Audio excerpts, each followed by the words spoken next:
Hey, kids. You're listening to the internet's wettest podcast about video games, consoles, and pancakes. The SML Podcast.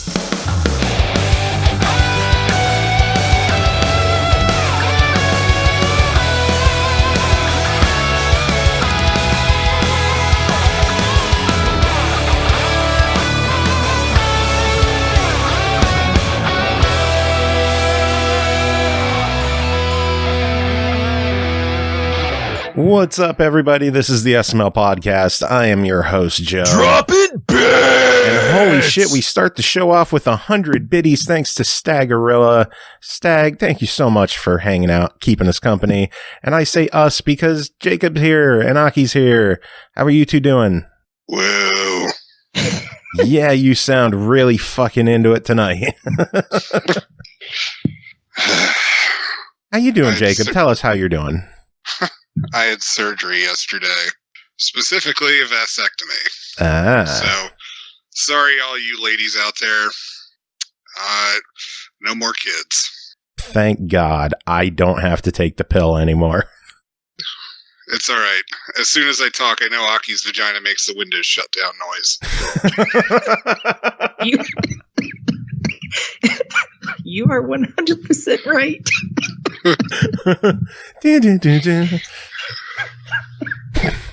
Oh my lord!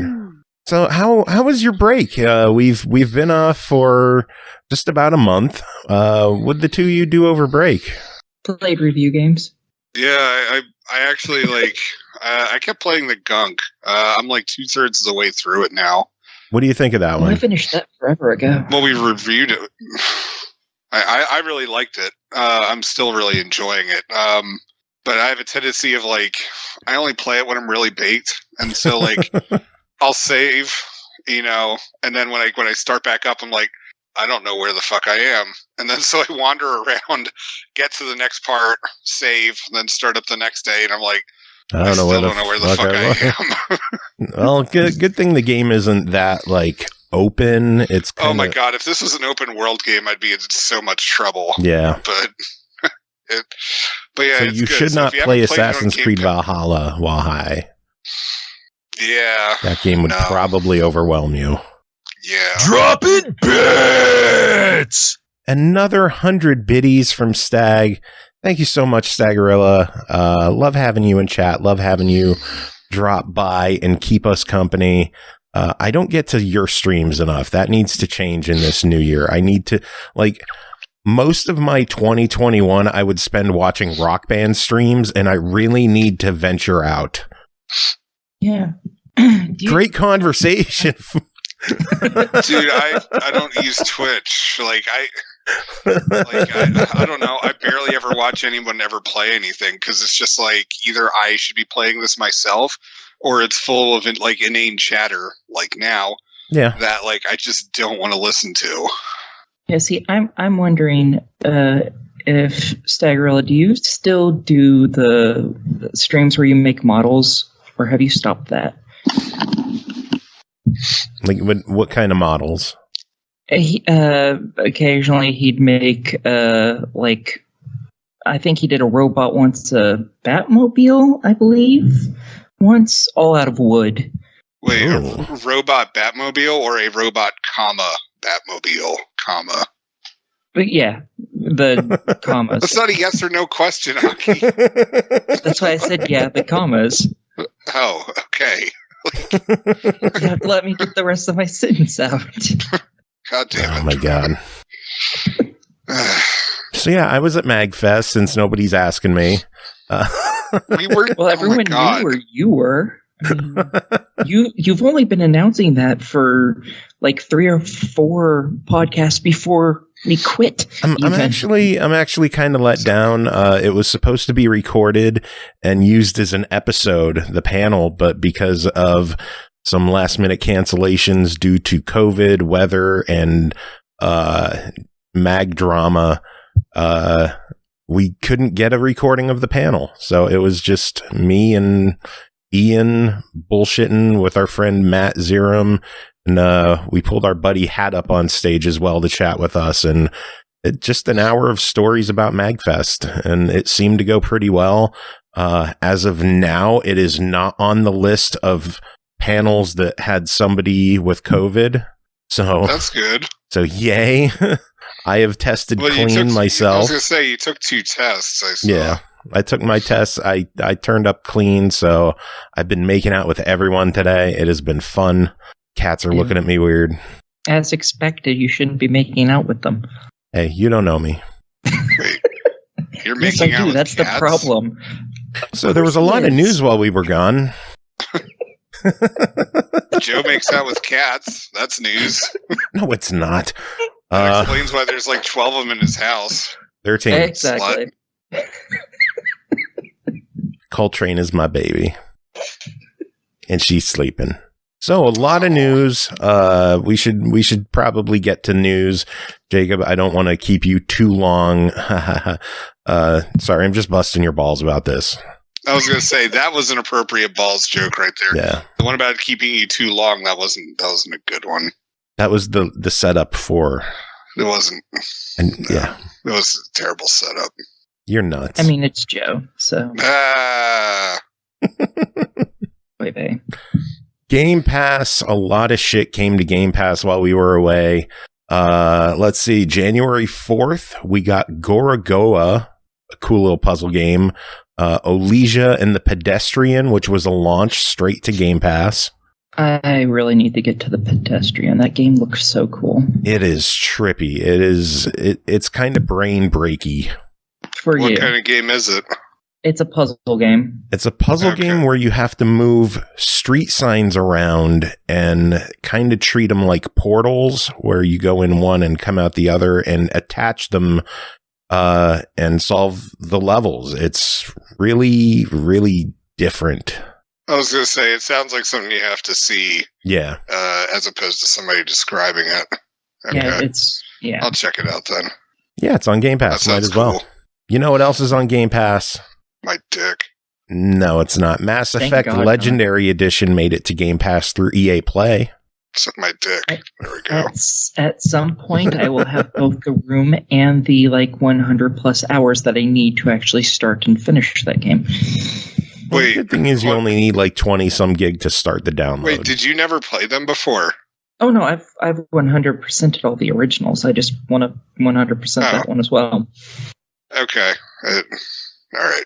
I really like Mass Effect. Well, I mean, I do too. I mean, that's why I was miffed. I was just because I wasn't sure if you had played the originals. So, okay. I'm sad that the Pinnacle Station DLC hasn't been added. I actually liked it. I thought there was no point. No, Pinnacle Station was an absolute fucking waste of $5, even back in 2008. It gave you access to the level 10 gear. Yeah, and also if you were too high leveled up, it was absolutely useless, and you got stuck in the damn stupid simulation that you actually had to kill yourself just so you could get out. Oh, I didn't know. It was a never-ending sim, and it wouldn't let you out, and so I eventually had to just throw grenades at a wall and then wait for them to explode so I could kill myself because none of the enemies could actually kill me. Wow. This is true. I remember I had to do that too. Yeah, fuck Pinnacle Station. That was some of the dumbest $5 I've ever spent on Xbox. I really liked having the level 10 gear though, because with it you could make the Avenger to where you could literally just hold down the fire button and it would never overheat ever. That's fair. That became my go-to for New Game Plus was a Colossus level 10 armor and that weapon with all the stuff I needed to make it really strong and forever firing, and I loved it. Such a cheap bullshit move. It was the best. Are you done talking about Mass Effect now? I mean, if you... I don't know. I mean, I feel like Aki and I could probably talk more about Mass Effect. I know you could, but more games hit Game Pass because Ember in the Outer Wilds also joined Game Pass. Same day as Mass Effect. Ember's a cool one. Hasn't the Outer Wilds been on there a number of times? It was. It's back. So welcome back, the Outer Wilds. Is the DLC included with it? Because I know a DLC came out for it. No, you got to buy that. Oh, that's a shame. No, it's not. Support the devs. You get the game for free on Game Pass. Buy the DLC. I guess it's true. Yeah, you're goddamn right. It's true. This week we got 2 more games on Game Pass with the Anacrusis launching to Game Pass Preview, and then Spelunky 2 launched on Xbox right to Game Pass. Cool. I'm excited about Spelunky 2. I am very not. Yeah, I mean, neither of those games were like, I don't know, standouts to me. I'm more excited about what's coming later this month. Oh, you mean on the 20th when we get Paparazzi? Yes. I'm so unreasonably excited about that game. I didn't even know it was coming to Xbox. I'd forgotten about it. And then I saw the announcement and I was just like, oh, shit. And I had to show it to my wife. And she's just like, yes, this is your type of game. The 20th is a pretty huge day for Game Pass overall, too. Is Paparazzi just a game where you take pictures of dogs? Yeah, it's like Pokemon Snap with dogs. I already love this game. Exactly. But yeah, Paparazzi on the 20th coming right to Game Pass, launching alongside Rainbow Six Extraction is launching to Game Pass. Oh yeah. Wait, are we talking about the Ubisoft stuff later, or? I mean, that's part of what's going on. I didn't know if like that was going to be like a separate news story. It doesn't matter. It could be. Oh. Did Ubisoft do something else wrong? No, they're actually doing some good stuff. In addition to Rainbow Six Extraction launching on Game Pass, Ubisoft Plus will be coming to Xbox in the future. There aren't any details on how much it's going to be, or if it's going to be included in Game Pass, or if we're going to see another tier.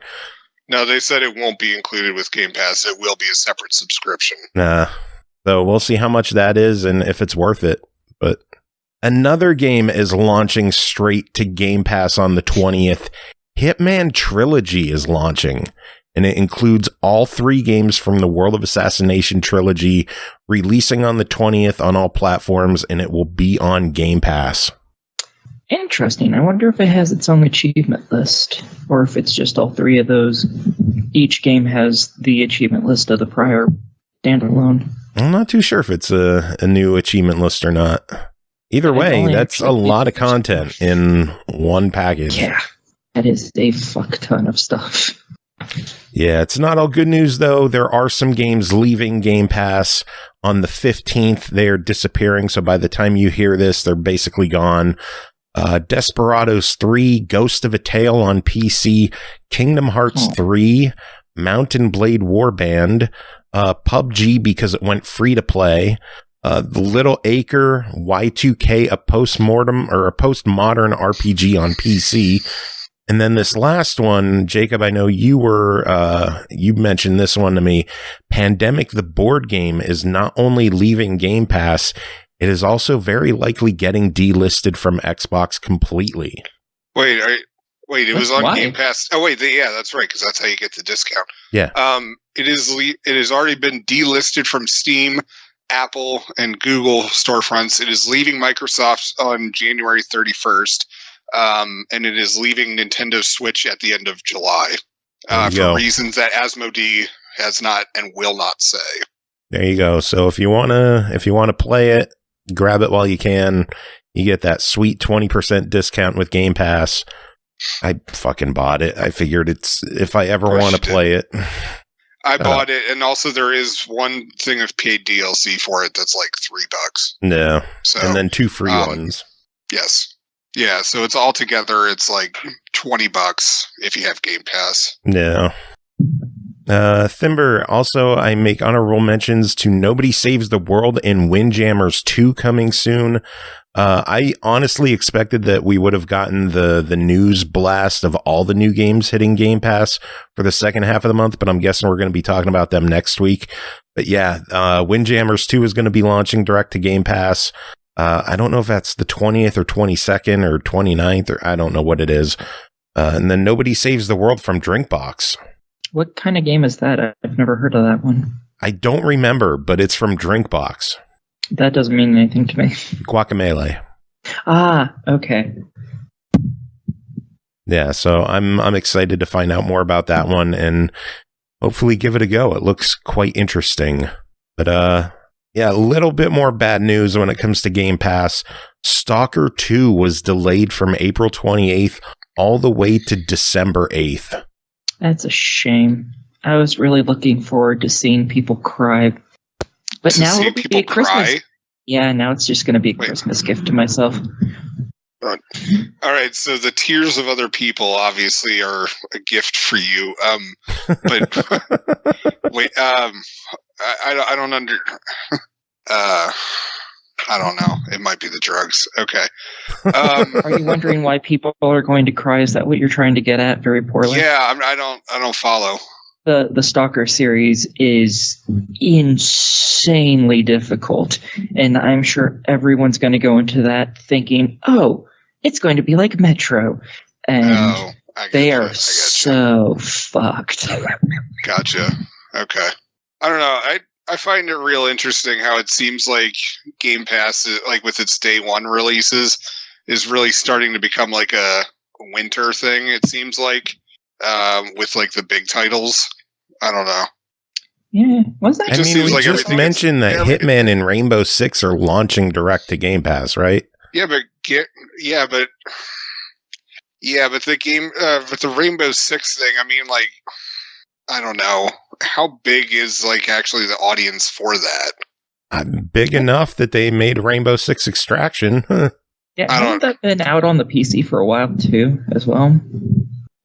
And I was going to say, in Hitman Trilogy, I mean, is that actually new, or is that just something coming? I think that's the 3 Hitman games all together. Yeah, I don't know. Yeah, that you're just a hater. I think the point is that that's more of a bundle of 3 things that already exist rather than its own new thing, I think is what he's trying to get at. I mean, it's like saying, like, oh, you should get excited that Mass Effect is coming to Game Pass. I mean, like, yeah, don't get me wrong. That is cool, but it's not like it's a day one, this is the day it's getting released kind of thing. And it's already 3 games that technically we already had. I mean, you had to play the Xbox 360 versions, but I don't know. Well, Splunky's cool. The Anacrusis is cool. Paparazzi is cool. All right, you're just trying to get dogs to sway me. Paparazzi. How about games with gold? Will that cheer you up? Maybe, if they're good.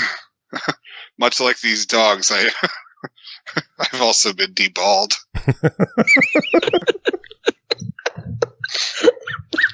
No wonder I have such kinship with them. Oh, Jesus. Okay, so games with gold for January. On Xbox One, we're getting Neurovoider and Aground.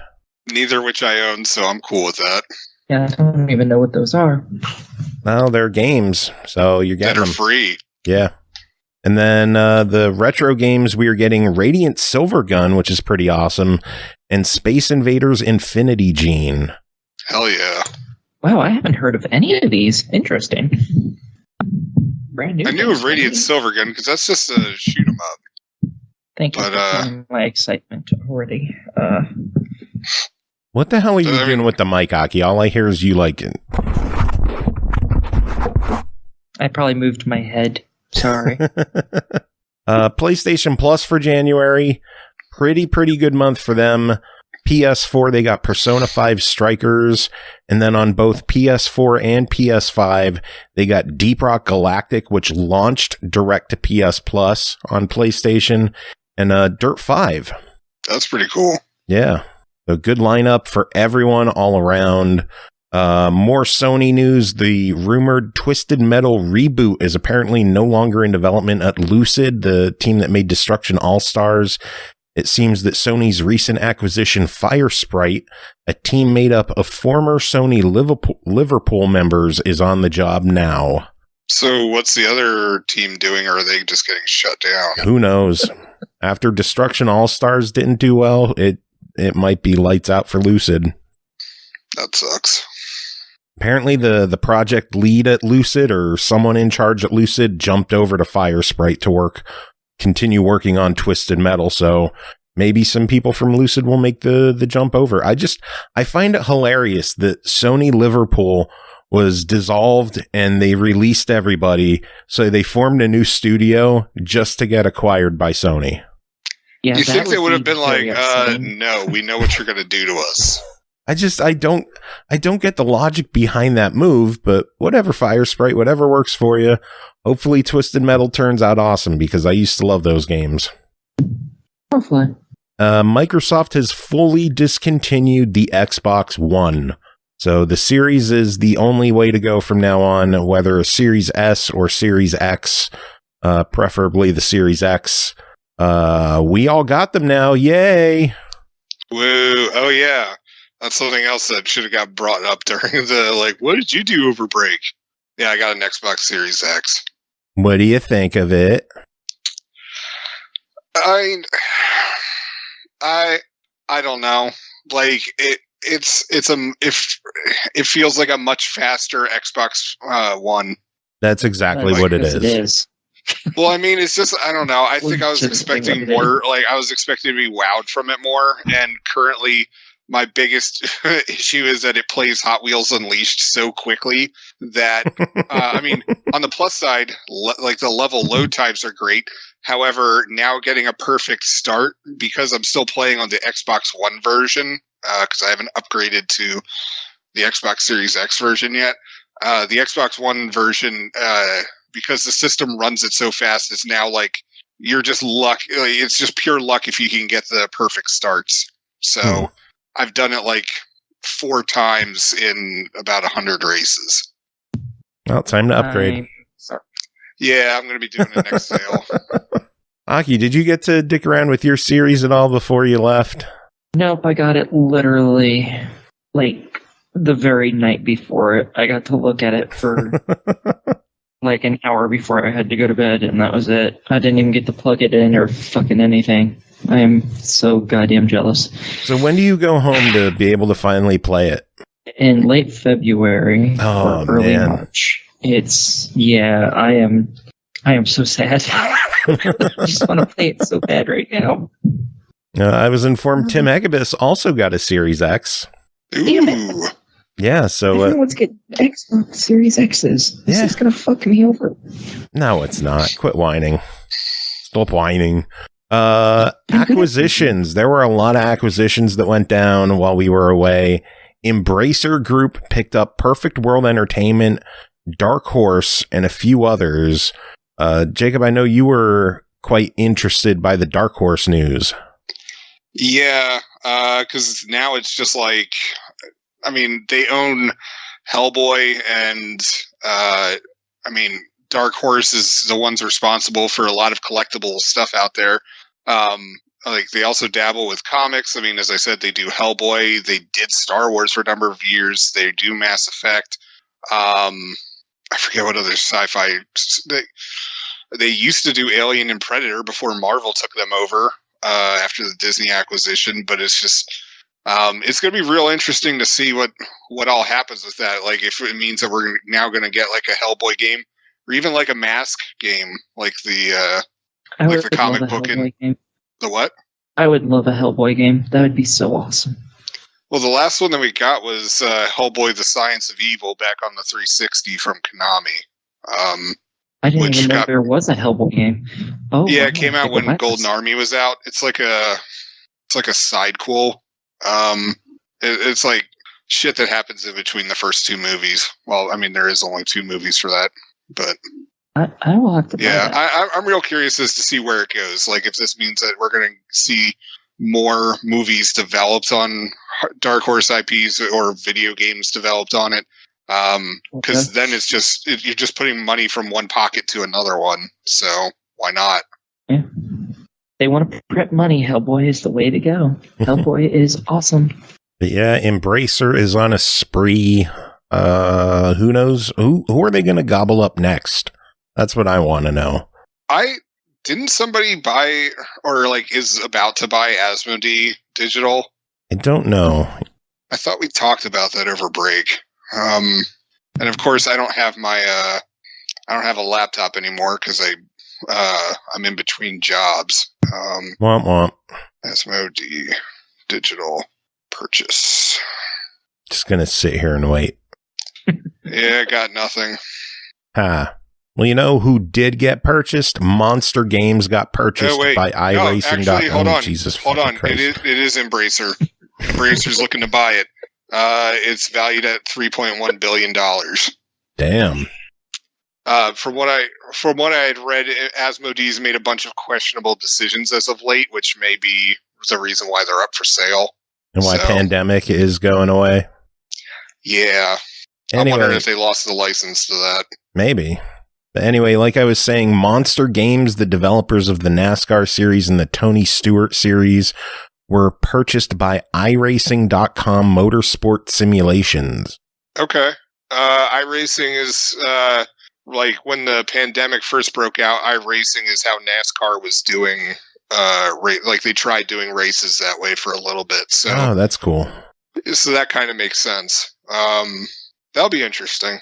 It might mean that we get much, like, more quality. I mean, I already like, now when you're saying the NASCAR games, are you talking about like the NASCAR Heat games? Well, I forget what the newest one was called, but apparently the newest NASCAR game was kind of bad. Okay. So I was going to say, I'm the one that reviewed NASCAR Heat 5. I really enjoyed it. Yeah, I used to enjoy all the NASCAR games. I'm not sure what happened with this year's version or last year's version, technically. It just seemed like it didn't come together, and we didn't get it, so we can't comment on it. Yeah. I didn't pick it up. Well, hopefully it means for better NASCAR games in the future. So maybe. Team 17 purchased Astragon Entertainment for $114 million. Astragon is known for games like Police Simulator, Bus Simulator, Construction Simulator, Podcast Simulator, and much more. Okay. That last one was a joke. Oh. Yeah. Honestly, you could have like rattled off a shitload of like, I know. simulator games. That's the sad thing. Because they produce so many of those simulator games that I just wouldn't have batted an eye if you were like, I don't know. It's weird like, to see Team 17 pick them up though. Like those simulator games, they have their audience, but I never thought they were technically very good games. They seemed very chintzy. Unless they've changed in recent years, I haven't bought any of the recent ones to check them out. But to see Team 17 get involved with them seems kind of weird. I don't know what's going to happen there. To me, it makes sense. Those games work a lot better on PC than console, I think. And I think you also have a much bigger audience that's dealing with them, as I said, on PC. No. Like those games also have their they're not huge here in America, but over in Europe they are. So it's like you're essentially buying a company that has a ready built audience in it. So makes sense. Especially if Team 17 is just going to be like, yeah, just do your thing and we're just going to reap the profits from it. Well, there was one more big acquisition that happened while we were away. This one kind of shocking. Take-Two acquired Zynga for $12.7 billion. Thank God. I mean, I can't wait to play the Grand Theft Auto Farmville mashup game. It's going to be so good. $12.7 billion. That seems awful. I mean, they've essentially got the hold on like those kind of like social mobile games, so it makes sense. But it's perhaps Take-Two can provide them. I mean, Take-Two might just be giving them the direction that they need. Maybe. Because I mean, like games like Farmville 3 got released back in November, and maybe it's just like the company, like they're making money, but they just don't know how to properly apply it. Maybe Take-Two can give them the guidance that it just so desperately needs. Maybe, I don't know. Maybe time will tell. But yeah, those were some crazy acquisitions. That was a busy month. Yep. I think Aki's dead. Oh, no, I've just whatever. been spaced out for a good chunk of this. That's all. So helpful. Final bit of news I have is that already Forza Horizon 5 has crossed 15 million players. Holy hell. High? That's huge. Well, congrats to it then. Yeah, I mean, it's a solid game. I played it a little bit. And you're not blown away by that on your series? No. Really? Playing that, No. you weren't like, holy fuck, the graphics on this? No, I mean, like, yeah, they were great, but I was like, I don't know. You suck. Obviously. Yeah, it's just, I don't know. I mean, it looks really awesome. I'm definitely going to be devoting time to it at some point in my life, but I don't know. So far, nothing is really, like, nothing graphics-wise has really, really wowed me on the Series X yet. Well, give Flight Sim a shot. That is something I do need to check out, admittedly. That's a pretty cool one. The funny thing is that when I had an Xbox One, I kept being like, ugh, I really wish I could play Flight Sim, and now that I have an Xbox Series X, it is the furthest thing from my mind. Proud of you. So, reviews, should we get to those? Yeah, let's. My balls are hurting. Your poor balls are hurting. Aki, did you have movie news? No, I was wondering if he had any more shitty Sonic movie news. Do you, Jacob? That's always how he ends this. No, I don't. It's a fucking miracle. Okay, let's get to the reviews. I'm just waiting, like, if you two ever meet, I think Jacob's going to take his removed testicle and just bounce it off your face. That's very possible. He is a sick, deranged individual. So are you. Well, yeah. The only question is which one of us enjoys it more. Yes. Well, we were talking about Forza Horizon 5, so let's shift gears here.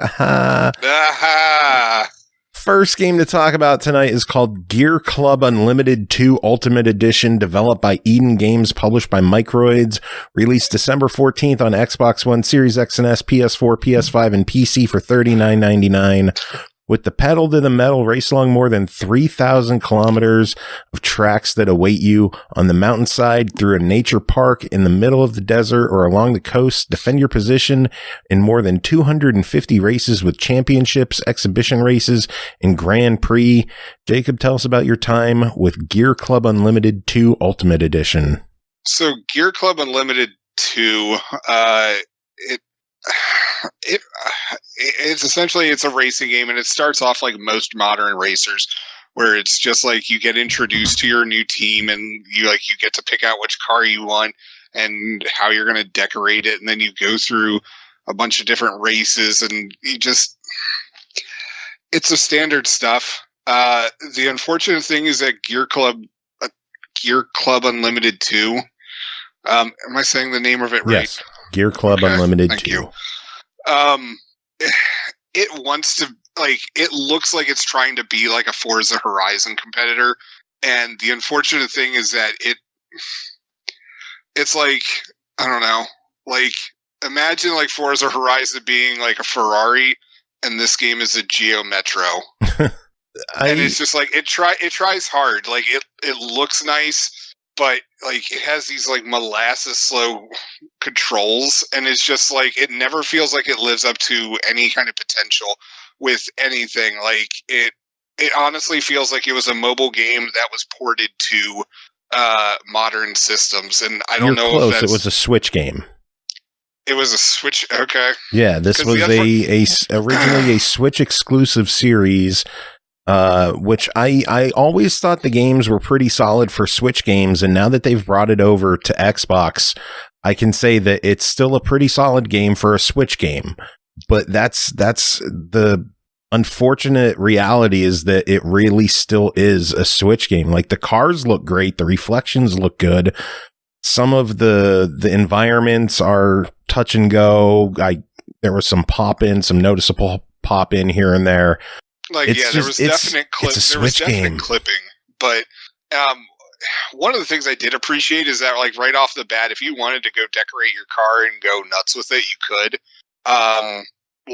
It's right as soon as you select it. It's all right, what color do you want? All right, now decorate it as you see fit, and then you could go start racing. And that was pretty fun because I don't know, it's just it felt slightly more accessible than what Forza does. But as I said, it feels like it's trying to be like Forza Horizon, and it just can't compete on here. And when you were rattling off what systems it was available on, I was just like, oh, they released it on everything but the Switch. That's weird. Yeah, it's because the original game was on the Switch. Yeah, so it feels like this should have been released like 5 years ago. And it can't really compete against what's out now. It's not the worst. It's not the worst racing game I've ever played. What is? But it's definitely not the best. What's the worst you ever played? Oh God, there's some top-down racers that I've had to play for this one. Like I honestly don't even remember the name. Fair. Wheelie. What was that wheelie one? Wheelie racing. Oh God, I don't remember. That was possibly the worst one I've had to play. But again, that was a top-down, so that's not quite the same. However, I did recently purchase one for the Switch that, and I had posted a review I found for it on the SML podcast Facebook page. I don't remember what the heck the name of it. It's like Speedway Racing or something like that. Oh yeah. The physics are so messed up that you essentially launch like other racers into the stratosphere if like you just tap them. So I'm looking forward to seeing if that will be the worst game ever. Yeah, thankfully Gear.Club 2 plays a lot better than that Speedway game. It's a competent racer. It has a lot of content in there. It's just very basic. And when you're on the Xbox and you have Forza Horizon 5 available to play, it's just so hard to recommend this game. On PlayStation, it's a little easier to recommend just because of the lack of options on PlayStation. I was going to say, like, in that terms, it kind of feels like back when I had to review that Blaze and the Monster Machines game, and Hot Wheels had like come out right around the same time. Yeah. And I was trying to get my kids to like, come on guys, we have to review this game for Mr. Joe. And it was like it was such a struggle to get them to want to play that when Hot Wheels was right there, like better graphics, better gameplay, better more variety. Like, well, $40 I need a verdict on this one. Oof, 40? Yeah. That's steep. That's a get this if it's heavily on sale. I can't justify it for 40. Yeah, neither can I. If this is something that drops down to like $20 or so, it might be worth a pickup.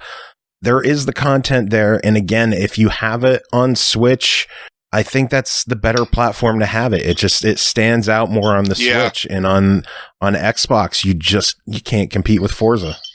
I mean, like for something on the Switch, like this seems like this would be like the Switch's version of Forza Horizon, but on Xbox, like, sorry, it feels like the Switch's version of Forza Horizon. Oh man! All right. Well, next game to talk about is called The Guardians of Peace, developed and published by the Toolshed, released January 4th on Xbox One for $29.99.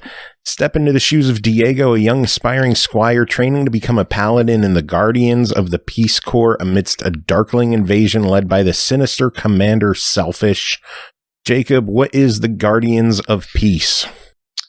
So, it is this sci-fi action game that when you're watching it, it feels very reminiscent of like the action adventure game Advent Rising from like 2005 on Xbox. At least very aesthetically, anyway. And so, yeah, you're just playing this young guy, and you have to learn how to use all these different powers. And you have all these different people teaching you, and then it's going to eventually lead to something bigger and better.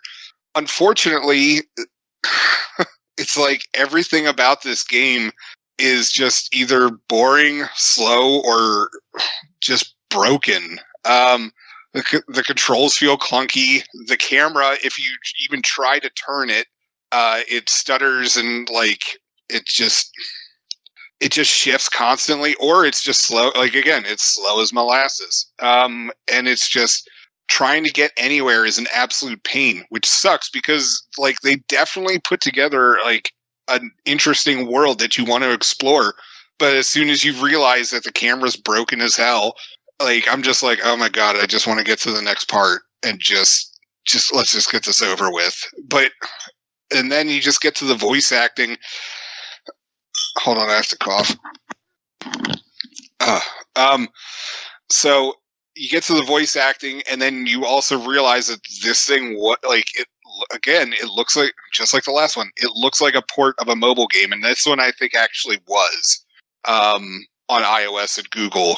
And it's just, I don't know, it just it feels like it has lacking in. It feels like it's lacking in every aspect, and it's a shame to say. It feels like a hasty port.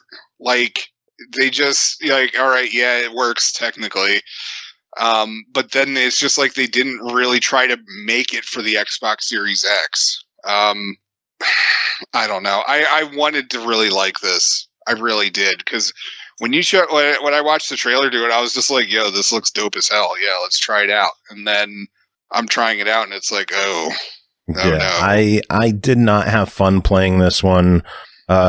It's a bad sign when the first achievement in the game is to start the game and it's broken. Oh. Yeah, there's an achievement to start the game and no one has it. That's cool. Yeah. Okay. Yeah. There is severe pop-in instances. I took some clips. It's almost impressive how bad the pop-in can be in this game. It's everywhere. It's literally everywhere. It's like it's like the system is just too powerful for the game, and it's loading things faster than it should. I don't know if that's well, is this supposed to be Xbox One or Xbox Series X? Both. I'm wondering if I doubt it, but I'm wondering if it actually plays better on the Xbox One. It's possible. Unfortunately, mine's not hooked up anymore, so I can't test that theory out. Yeah.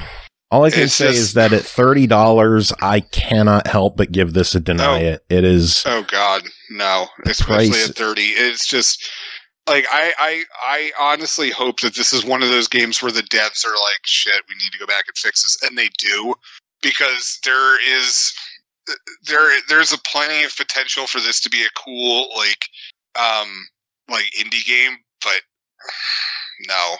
Two things that can help this game dramatically. The first one is to let me skip text. Like, instead of having to wait for all the lines to be voiced, let me skip through it. I read faster than your voice actors talk. Yeah. And then add an invert camera option.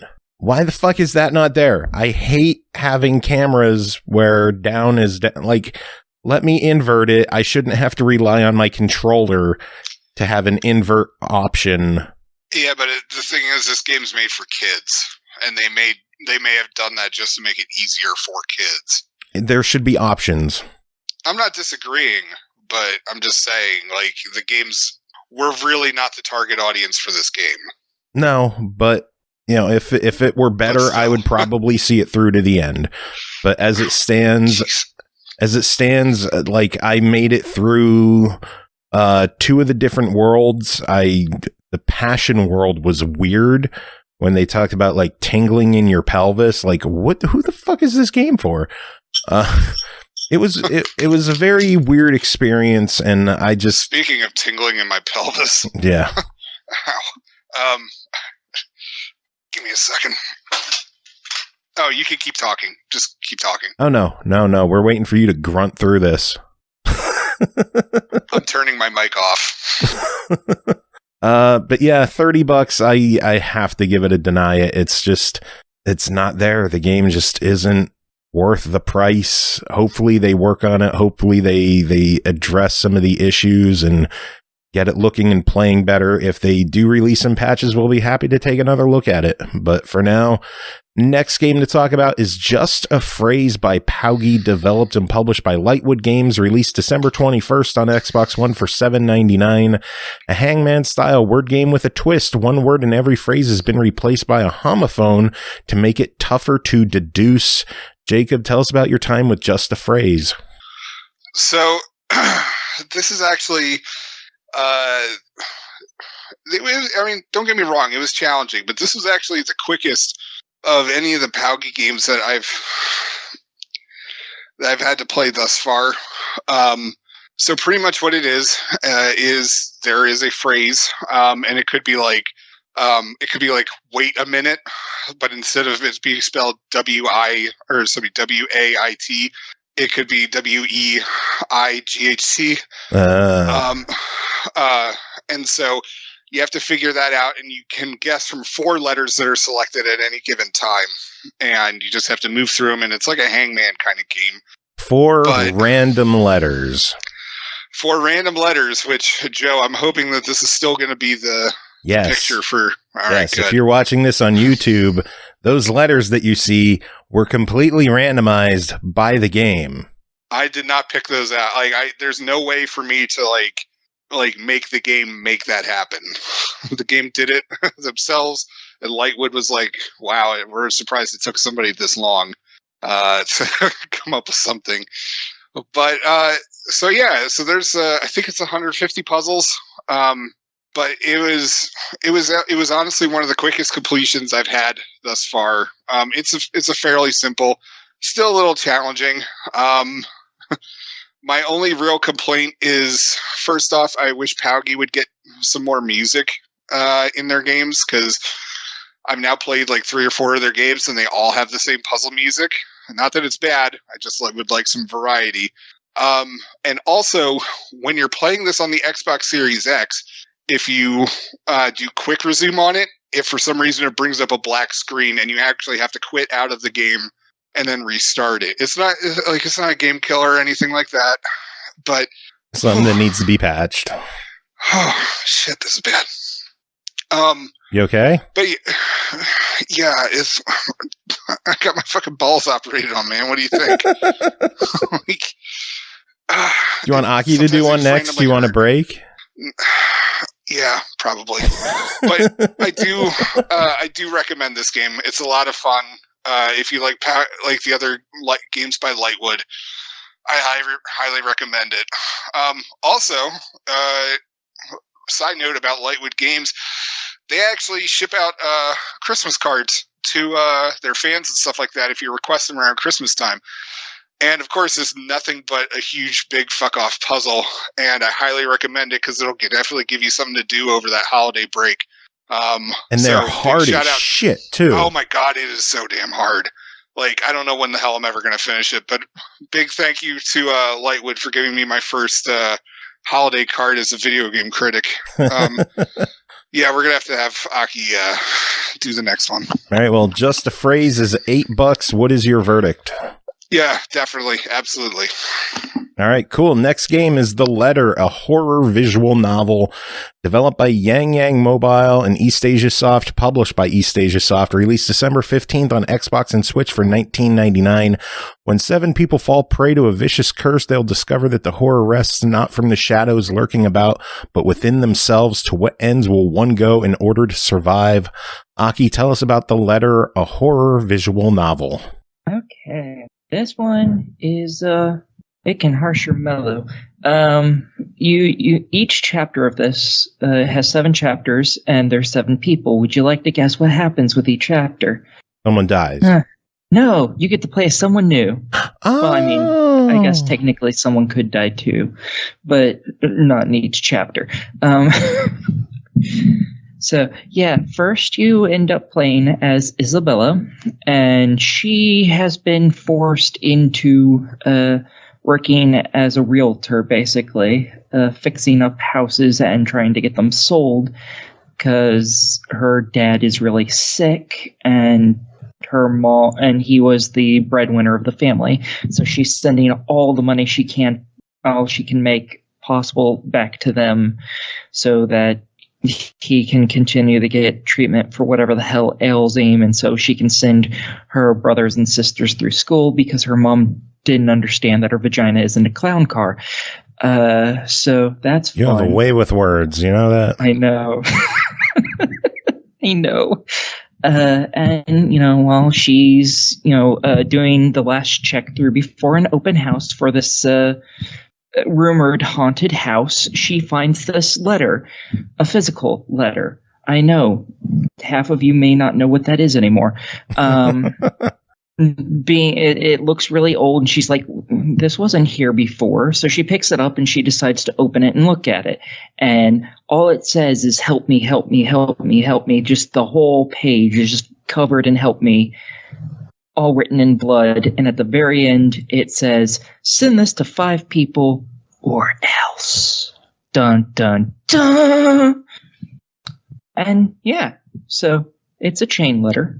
And I don't even know how to explain that to people who are young, because like I haven't seen one of those in over a decade. So it's like those forwards that your grandma sends you, where it's like, make sure to share and post in your feed and like, comment, and subscribe. Yeah, I guess like that. Yeah. Yeah. So, she freaks out because she starts seeing something that she shouldn't, that tries to kill her. So she freaks out, and she ends up having more than 7 people actually ends up seeing this. Her partner that's working with her on this ends up seeing it. 2 people who were planning on buying the house ends up seeing it. And obviously none of them believe in the stories. Matter of fact, the 2 people trying to buy the house, I don't even know if they know of the stories, but the other realtor that she works with is like, shut up. It's just urban legends. This is stupid. Go home. You obviously are just overly stressed. So you go off to meet with the very few friends you have, because Isabella is actually from the US and this is all set in the UK fucking somewhere. And then all of her friends, the very few of them she has, ends up seeing it because Ash, who I believe is a private detective, is a complete asshole and sees it in her bag, takes it out, and decides to show it to everyone because, I'm a dickhead. So yeah, everyone gets cursed because she didn't get rid of the letter a long time ago, and Ash is a dickhead. So yay! Yeah, and then it's just horror story from there. But it's not just a horror story, and this actually kind of surprised me. Every chapter, as it obviously deals with a different person that you play as, they all have their own personal issues that they're dealing with that heavily impacts that story. Like for Isabella, again, she's super stressed. She barely knows anyone in England because she's not from there. She's worried about her family. She misses her family. She knows everyone is relying on her and they have no one else that they can rely on for the money that she's bringing in. So she's super stressed and she's dealing with all these emotions. And in the second chapter, it's about a failing marriage because one of the members is a dickhead. And the other one is like, yeah, most of the guys in this are just, they're dickheads to varying degrees. And it's, the person wants their partner to be there, wants them to be with them. Doesn't like that they're always off, that they ignore her, and so on and so forth, and misses back at the beginning days and is worried that this person's using her for money, and so on and so forth. So every chapter ends up dealing with the individual's personal, private issues that they don't really tell anyone about as well. And it can really gut punch you, which was very impressive to me. I've thoroughly enjoyed that. So far, I'm right around halfway, maybe a little past halfway through with the game. So I haven't actually finished it, but you can get characters killed. So yay! Not good. No bueno. Purposely, or is it part of the story? You don't have to have them get killed, but you can get them killed by doing dumb things. Out of curiosity, is there like achievements for like making it with everyone through the game, or like if that's possible? It is possible to do that, but I don't think there's an achievement for that in the Xbox version of the game. On Steam, there's over 100 fucking achievements for the game. Oh, jeez. Yeah, it really wants you to go through every possible route, because you can, from what I understand, you can complete the game with only one person surviving, and it can be any one of the 7 people. You can survive with multiple of them in a good, happy relationship, multiple of them in an unhappy, bad relationship, have them all survive. There's all sorts of things. And then there's the true ending, which is not a good ending as far as I'm concerned from what I understand. So there's a lot of different endings in it too, and each one of those has an achievement on Steam, but not in this. Yeah, it looks like the Xbox achievement list is significantly shorter. There's only 35 of them, something. And it has an 80% completion rate on true achievements right now. Yeah, you get most of the you can get all the achievements in the Xbox version in like 11 minutes if you're somebody. Yeah, if you're somebody like Scotty, you can just set it to where it literally immediately skips every piece of dialogue and you just choose the options. But, then you're not really playing the game. You're just being stupid. It takes significantly longer than that if you actually play it, because there's a lot here. But you only have to play it through 1 full time and then 2 partial times to get all the achievements. Well, the game's sitting at $20. What do you think of the letter? Oh, I'm so totally for it. It's really well written. It's all voice acted, and the voice actors are all fantastic. It gives off a fairly creepy atmosphere, and again, some of the personal issues that all these people deal with can hit you pretty hard. I thoroughly suggest this to everybody. It sounds really cool. Oh yeah, I wanted to review this back when it came out on Steam over a year ago, so I'm glad I managed to get it on here. Nice. Joe, how much did you say this game is? $20. $20. Okay, cool. I'll wishlist it. Yep. All right. Next game is Danger Energy, developed by SaintHeiser, published by Xitilon, released January 4th on Xbox One for $5.99. Santermonia is the leading virtual city in the global network. Faust is the new captain of Santermonia's team for integration in real world. And now Santermonia has the chance to get independence from global network that is controlled by main virtual controller. So Captain Faust is drawn into the struggle, and now Santermonia's fate is in his own hands. Will he follow in the footsteps of previous captain and realize his plans? Jacob, I completed this game, and I don't understand what any of that means.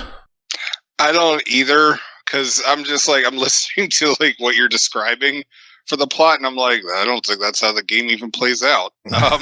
So you're this guy named Faust who, I don't, are they living beings or is it a computer system? Like, it seemed like it wanted to be Tron-esque, but I wasn't too sure, but whatever. Anyways, yeah, I didn't understand anything story-wise with this game. All I know is that it had cool puzzles in it, and I was the first person on True Achievements to complete this game. Suck it, world.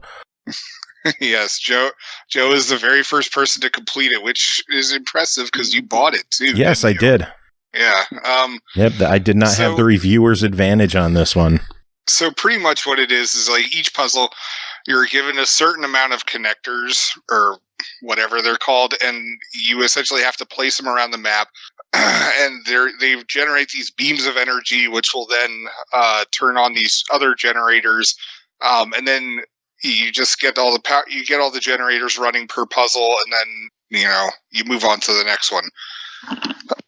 It seems like it's fairly easy. However, the game pretty quickly starts introducing what you can and cannot do, and it tries giving you some dialogue that may or may not be helpful to solving the puzzle. But you have to pay attention because that dialogue will only appear the very first time that you've ever played that puzzle, and then never again. So, hope you're listening. And it's not bad. It feels like this was a PC game ported to Xbox. Not that there's anything wrong with that. It's not simple though. It starts off very simple, but it does ramp up the difficulty pretty quick before you even get out of your first sector. Oh yeah. And I was having some issues with that. And I wish that there was more to the game. Like, even just like some hints might have been helpful here and there, but it's not like it's impossible. But for a $5 game, I thought it was a pretty engaging puzzle game. Well, what about for a $6 game? Oh, well, that's a hard deny then. No, for a $6 game, yeah, it's a pretty engaging puzzle game. There's definitely enough to waste your time for like a good 4 or 5 hours. And it's not, the puzzles aren't going to blow anyone away, I don't think. I mean, are they challenging? Yes. But I'm talking from a graphics standpoint, this is not the most amazing thing you've ever seen. But it gets the job done. I wish that the plot was a little bit more understandable, but whatever. I mean, you're there to play puzzles. Yeah. Not there for the plot. Yeah, and you mentioned it feels like a PC game. There is a Windows 10 version of the game. This is not a Play Anywhere title, so they are separate purchases, separate achievement stacks. I believe separate achievement stacks. I'll have to double check on that one, but $6, your official verdict? Yeah, I'd recommend it. Cool. It's solid. All right, one more for you is called Gardener's Path, developed by Viridino Studios, published by Ratalaika Games.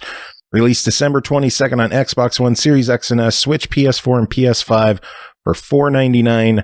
Gardener's Path is a top-down, turd-based puzzle game about fighting giant insects and protecting underground gardens. Jacob, what is Gardener's Path? I just want to say it sounds like you said turd-based. Maybe I did. So with this game, you play as this little gardener guy who has to help save all of the plants that are underground, and growing in these underground greenhouses or whatever. But there's these bugs that invaded, and so you have to go through each level and you have to kill them. But you have to figure out your little path that you're going to take through each one, because it's not like you can just move freely throughout the level. You can only move through straight lines. And so it's like a sliding block puzzle, one of those. It's kind of like smart. If you remember Smart Moves from Xitilon way back in the day, it's almost 2 years ago, probably. It kind of plays like that. So you essentially just have to plan out your your path, as the game progresses. Now, there is going to be a lot of trial and error with this, but thankfully the game isn't harsh on it. It's just okay, just restart. And you just go through it and you just advance to the next part. You face off different types of bugs and stuff like that, and you just keep moving on through it. It's an enjoyable game. It's very challenging. And it could get frustrating at parts, but honestly, it's a really nice looking game. I love the music to it, by the way. It was very chill, and in my state that I'm in right now, I actually sometimes just pause the game and just let the music go, because I just needed to chill out for a few minutes. You were drugged up, aren't you? Sometimes. But anything good? No, not really. Nothing too exciting. Nah. Yeah, but anyway, so this game, how much is it? $5. Oh, hell yeah. Yeah, totally. Honestly, this was a really solid episode for cheap puzzle games. Both this one and Danger Energy are easily worth the money that Xbox wants for them. So, yeah, highly recommend it. All right, well, we'll let you get going. We have 2 more reviews to take care of with Aki, but we'll let you go so you can nurse your dick. No, my balls. They're the same. My dick's thing. not. No, it's really, Joe. It's inverted. Thing? It's inverted. They're the same thing. It is inverted. You have an innie. How does Aki have a better knowledge of male genitalia than you? Because I've kicked enough people in them. I know what they are. Yeah, Joe, you're terrible. You're older than all of us, and Aki still knows the difference between a dick and a balls. Come on, man. Kick someone in the dick, it don't hurt that much. But you kick them in the balls, it hurts a lot. Yeah. Yeah, true. All right, Jacob, any final words? No. Okay, have fun with your balls. Next game to talk about is In My Shadow, developed by Playbae, published by OverGamez, released December 22nd on Xbox One for $11.99. In My Shadow is more than a cleverly designed puzzle platformer. It is a heartwarming story into the mind of a young woman looking for answers to questions in her past. Her childhood memories come to life as shadows on the wall of her house, and you must use those shadows to solve unique puzzles and help Bella try to let go of her past. Aki, tell us about In My Shadow. Well, real question is, do you guys want to rage or do you not want to? If you do, buy this game. In this, you play as Bella through different years of her life. Each set of puzzles is based in a different room of her whole old house and then in her current apartment, I guess. And her family has texted her saying, "Hey, we miss you. Come visit sometime." And then she's thinking back of how much of a piece of shit she was all her life. With the first set of levels being how she misses her dog, but she treated her dog like shit and it eventually died. And then treating her brother like shit. But he didn't eventually die. She didn't kill her brother, I promise. Then how she was stealing from her parents and how she treated them like crap. And then eventually she decided to leave home. And all these puzzles are just based in the various rooms in the house. And you shift different boxes and chairs and other crap around and reorientate them in order to create shadows on a wall for the younger version of Bella, who is just a shadow, to climb on and jump around to avoid landing in giant moving spikes or spinning saw blades, which don't exist in the real world but only exist in the shadow.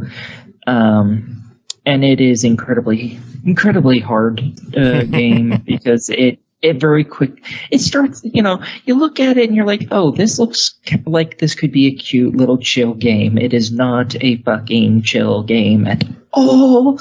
Not even remotely. So, yeah, I don't know how many times I screamed and yelled and cussed at this game when I was playing it.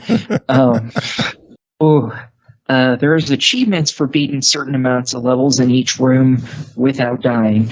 I got one of those achievements. One of them. Out of how many? 5, I think. And currently, the only way to get any of the other ones is to start a brand new game. Apparently, they are working on fixing that, because I am not starting a new fucking game to try and do that. Yeah. No. Because I can just see me not getting it on like the third or fourth fucking area and then have to replay the entire game all over again to get to that area and then to try it again in that area. No, just no, that's not happening. The way it gets harder is it starts adding more of these items there. Originally you have just a couple of unmoving, spike traps on the ground. That's it. And then eventually get some that move from side to side or up and down. Eventually get some that spin kind of like those fire wheels in Mario do. Eventually then you get the spinning saw blades, and I think there's even a couple levels where those move too. And then eventually they add it to where you have to jump to move along not just one wall, but also another wall. And the perspective doesn't change through it. Oh, man. So, yeah. So there's a lot of work with the shadows in this game. Yes, and you can't change where things are on the fly either. You have to set up everything, and if, like, for the sections where there's 2 walls, there's 2 different light sources, so the same object is sending shadows on 2 different areas to make it a little harder for you, as far as I'm concerned. But you set them where you want, and then you go into back into the shadow version of Bella, and then you can move around, and anytime you want, you can stop that run, hopefully before you die, and then go and reposition things again, but then you have to start at the very fucking beginning again of that level and hop across all the crap all over again. And you just keep doing that until you have things set in just the right way that you can get through the fucking thing. And I am not that patient. A lot of trial play sniper and error. games. Yeah, I can play stealth and sniper games. I'm good at being patient. I'm good at that. I cannot stand this game. God, I am so bad at it. Well, sounds like it's a good game. It's just not for you. Yeah, no, definitely not for me. It gets really hard at the end, and your character doesn't like climb, so sometimes you have to be moving quickly in order to jump on things, because obviously she's not going to grab it and pull herself up, or you have to make it smaller, which can make it hard to get through the things you need. So it is a little unnecessarily complicated to me to try and get everywhere, just because the game's mechanics and how they need things set in order to get all the stuff, because you have collectibles you have to collect to finish the level even. To get all those is sometimes it's really difficult, because you have to set things at a certain height, but it's hard to get up there properly. And it's just, there's lots of little tiny irritations like that throughout the entire game. Yeah. Well, it's only $12. What do you think of it? I say no, unless you like rage-inducing games, because this thing will piss you off eventually. Unequivocally, it will piss you off. So if you like things that upset you, go for it, because it is the graphics are kind of cute and the little story segments are cute, but expect rage. Yeah, very much. Well, I'm gonna wish list it. It looks cute. If it comes down in price a little bit, I'll probably jump on it and give it a go. But one final game to talk about tonight is called Forgotten Hill Disillusion, developed by FM Studio, published by Ratalaika Games, released December 17th on Xbox One, Series X and S, Switch, PS4, and PS5 for $4.99. Welcome to Forgotten Hill Museum, a place where the past, present, nature, art, and the unknown are exhibited. Do you want to have the best experience of this visit? If so, take some advice. Never believe your eyes. Aki, what is this game? Well, the first thing to keep in mind is this is the fourth game in a series of games. So, yeah, I don't know the overarching story to this, but at the start of this, your character, who I don't know the name of, I think it says it once in the entire game and then never again, he has just escaped a mental hospital, I think, and has decided to come and research something at the library, even though this isn't a library. It's a museum, and it barely has any books in it. Makes a lot of sense, totally. And he goes in there, and then the story just makes even less sense. The story in this just doesn't make any sense to me, and it may be because I haven't played all the other ones, but it's just gibberish to me. You start in this little tiny library section, and then you continue on through all the other areas. It's a point and click puzzle game, so you have to go find items to solve little puzzles in order to move further on, or to get another item that you have to use in another puzzle, and to get an item that you get in another puzzle, so that you can finally get on to the next area, so on and so forth. But you eventually go through the museum, and then you go into this alternate reality realm, basically, where in the normal area everything looks good and fine, and that was my phone. Sorry about that. That was probably a text message that scared me. Oh, that's good. Okay, so the normal area you walk in, it's not the prettiest place, but it's not an Amber Alert. But it looks normal-ish. It's not pretty, but it looks normal. And then you go into this alternate reality with this pocket watch that you got from I don't fucking know where. And yeah, again, something you must have gotten in one of the prior chapters. And then it brings you into this alternate reality where everything is horrible, where there are literal monsters, where there are decapitated people, where there are children that are being used as test subjects, that are being tortured, that are all chained up and stuff, and there's monsters all about. And then you solve puzzles there to send some of these monsters back to hell. And I don't know how any of this is related to the fact that you went into a museum in order to search a library to figure out more about this place, which you never do. I don't know how any of it connects to each other. It doesn't make any sense in that content. Seems weird that they would bring the fourth game, but none of the others. Also weird is the fact that Lloyd Berry just subbed for his 4th month. Thank you so much, Lloyd. Always love having you hang out and chat. And thank you. I am so sorry that you chose to spend your money on this. Yeah. You poor schmuck. Yeah. Well, it was a Prime subscription, so. So you're not losing anything. Yeah. Smart choice. Yeah. It's a good idea. The game, it plays really well. Nothing is too particularly complicated to figure out. Some of it does take a little bit of doing, but usually when you see little clues, you may not know what they go to because it might be for a room, another 4 sections down or something. But it's usually very obvious that, that's a clue to something. Let me take a picture on my phone of this so I don't have to come fucking back here. And eventually I'll see something that looks kind of like this, and I'll know how to solve it. I took a lot of pictures. Jeez. Yeah. Well, the game's sitting at $5. It seems like a no-brainer. What are your thoughts on this one? I'm totally for it. Whilst the story makes absolutely no fucking sense, it plays really well, and graphically, it's a decent looking game. Especially the alternate world, I really like the graphical style of it. It fits very well. So yeah, if you don't mind not knowing what the fuck is going on, go for it. It's a decent game. I just really wish I understood what the hell is going on. Yeah, hopefully it does well, and Ratalaika decides to bring the other games in the series over.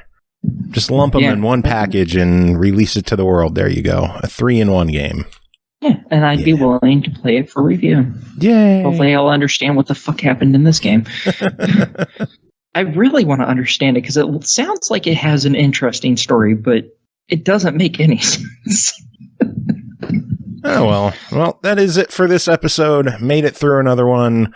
Thanks to you for being here, hanging out, keeping me company. Thanks to Jacob's balls for getting chopped off and not hanging around anymore. I think the problem is they're still hanging around. I think he should have just had them removed and put in his wife's purse, and then they wouldn't hurt him anymore. After all, they're effectively already there. Yeah. Well, to end the show, we're going to do something special. I didn't get to have the panel with Norg's intro, so I'm just going to play Norg's MagFest intro right after this, and then we'll play some music, and that'll be it for this episode. Aki, do you have any final words to end it? Jacob, the ballast boy wonder. Hey, assholes. Welcome to Omicron. MagFest. This is the SML Podcast Live Panel. Who's ready to have a good time? I can't hear you. I said, who's ready to have a good time? I still can't hear you. This is pre-recorded. Ass. Also, you, in the back. Who let you in? Fuck you. We'd like to take a moment to thank the roughly 3 of you who showed up today. You and you are kind, but not you. Fuck you. May your fold increase, your fountains be potable, and your sperm count suffer not the ravages of age. Addressing the elephant in the room, the word Omicron hasn't been said this much since an actual good Star Trek series was still on the air. Since you're around about 20,000 other people sequestered in a hotel during a pandemic, may as well go lick some fucking doorknobs. You're going home with a gift, and it's not a toaster. Make sure to give Joe Cam a nice fist, elbow, or ass cheek bump after the panel is over. Dude works hard for you and loves each and every one of you, except still not you. Seriously, fuck you. Make sure to have some pancakes after the show. You know you love them, and you love them wet.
excuse me. I believe you have my stapler.